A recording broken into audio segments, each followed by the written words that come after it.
Now something for the boys. A new trend is emerging on the streets of America: cargo bikes. That is, bikes with attachments that allow riders to carry everything from kids to cartons of milk. They've been hot on the streets of Beijing and Copenhagen for years, but they're just starting to make their mark stateside. Karina Huber explains why. Dmitry Ganiaris has been riding his cargo bike, the Mondo Yuba, for a year and a half. I mainly got it for these guys, to transport these guys around. Ganiaris calls the Yuba his urban minivan. Getting to soccer practice, ballet, baseball, how do you get across town?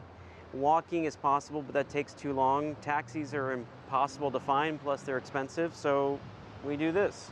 Cargo bikes have been popular for a while in China and Europe, and according to shop owners like George Bliss of Hudson Urban Bicycle, a growing number of New Yorkers are also jumping on the trend. Now there are 3 stores here in the city that sell them, and definitely it's taken on as a quality of life, lifestyle thing for mostly wealthier families to take their kids to private schools. The popularity of cargo bikes is growing across the country, along with rising interest in biking in general.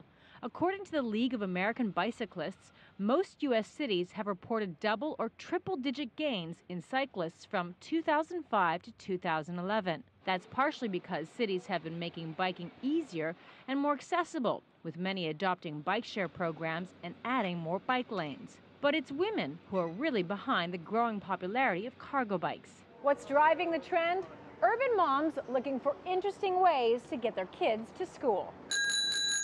And with growing numbers of families opting to stay in urban centers instead of moving to the suburbs, cargo bikes look like a practical city choice for transportation. You don't have to park your car, and you don't risk parking tickets and the other expenses of owning it, and inconveniences of owning a car. Retailing for between $1,000 and $3,000, cargo bikes aren't cheap.